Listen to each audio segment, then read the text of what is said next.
क्या आप जानते हैं कि भगवान गणेश की एक मूर्ति को हटाने से भगवान ब्रह्मा मुस्लिम देश इंडोनेशिया को तबाह कर सकते हैं? एक मुस्लिम देश में आखिर भगवान गणेश की पूजा क्यों होती है? क्यों इंडोनेशिया इस्लाम को अपना धर्म और रामायण को अपनी संस्कृति मानता है? तभी तो इंडोनेशिया की करेंसी पर भगवान गणेश की तस्वीरों को एक विशेष स्थान दिया गया है। क्या ऐसा इसलिए हो रहा है कि इंडोनेशिया के मुसलमानों को भारत से कुछ लालच है या फिर इसके पीछे एक दिव्य कारण है? सच जानने के लिए आप गणेश जी के चमत्कार से जुड़े इस वीडियो को आखिरी तक जरूर देखें। नमस्कार, आपका स्वागत है आपके अपने सनातन धर्म से जुड़े चैनल द कर्मा पर, और मैं हूं सनी राठी। दोस्तों, हम सब जानते हैं कि भगवान गणेश विघ्नहर्ता है, यानी कि आपके जीवन की सारी समस्याओं को भगवान गणेश दूर कर देते हैं। लेकिन हमारे गणेश जी केवल हिंदुओं का कष्ट दूर नहीं करते हैं, वो सबके भगवान हैं। इंडोनेशिया एक मुस्लिम देश होने के पश्चात भी यह मानता है कि बिना गणेश जी की एक मूर्ति के इंडोनेशिया में हाहाकार मच जाएगा। मैं कोई मजाक नहीं कर रहा हूं, बल्कि इंडोनेशिया जैसे मुस्लिम देश में हिंदू धर्म को लेकर प्रेम और सम्मान का भाव देखने को मिलता है। वहां काफी प्रसिद्ध हिंदू मंदिर भी मौजूद हैं, जैसे कि बोरोबुदुर मंदिर, यह एक यूनेस्को सूचीबद्ध मंदिर है। प्राम्बनन एक प्राचीन हिंदू मंदिर और बाली का समुद्री मंदिर तनालोट भी एक अद्भुत मंदिर है। यहां तक कि इंडोनेशिया के पहले राष्ट्रपति रहे राजा सुकर्णो ने तो कुछ भारतीय मुसलमानों के कहकर चौंका दिया था कि उनका धर्म इस्लाम है, पर वो रामायण को अपनी संस्कृति मानते हैं। दोस्तों, आपको जानकर हैरानी होगी कि उनकी सोच के पीछे इंडोनेशिया के ब्रोमो ज्वालामुखी पर विराजमान 700 साल पुरानी गणेश भगवान की मूर्ति है।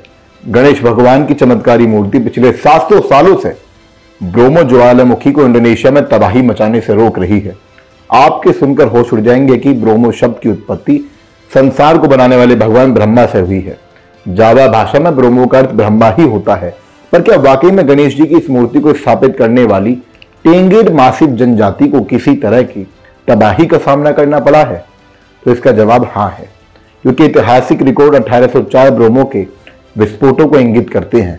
इसका अर्थ है कि 700 साल पहले भी ज्वालामुखी फटा होगा।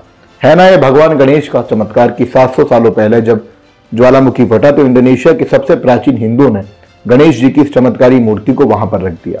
तब से लेकर आज तक ऐसा सुनने में तक नहीं आया है कि कभी भी ब्रोमो ज्वालामुखी ने कोई भी नुकसान इंडोनेशिया को पहुंचाया हो। आज भी कई अवसरों पर इंडोनेशिया में रहने वाले हिंदू विघ्नहर्ता गणेश जी को फूल खाना और बकरे तक भेंट चढ़ाते हैं। तो दोस्तों, शायद आप समझ गए होंगे कि भगवान गणेश आखिर क्यों ही इंडोनेशिया के रक्षक माने जाते हैं। लेकिन मैं इसी वीडियो में काफी कम शब्दों में आपको गणेश जी को लेकर एक और रोमांचक तथ्य बता देता हूं। दोस्तों, इंडोनेशिया में हिंदू और इस्लाम के अलावा तीसरा जो धर्म है वह बौद्ध धर्म है। आपको शायद पता ना हो, बौद्ध धर्म के महायान जैसे समुदायों में विनायक गणेश जी को पूजनीय माना जाता है। यहां तक कि बौद्ध भी गणेश जी को अवलोकितेश्वर के रूप में मानते हैं, यानी कि हिंदुओं की तरह गणेश बौद्धों के भी भगवान है। एक बौद्ध मंत्र इस सच को साबित भी करता है। ओम ऐ गुम हुम स्वाहा। बौद्धों के इस मंत्र में भगवान गणेश जी के बीजाक्षर गण की ध्वनि साफ झलकती है।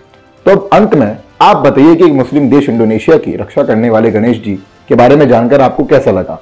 अगर आपको गणेश जी से जुड़ी यह रोचक कहानी पसंद आई है तो कमेंट में गणपति बाप्पा मोरिया जरूर लिखिए। साथ ही सनातन के अद्भुत रहस्य को जानने के लिए हमारे इस चैनल को सब्सक्राइब भी कर लीजिए। धन्यवाद।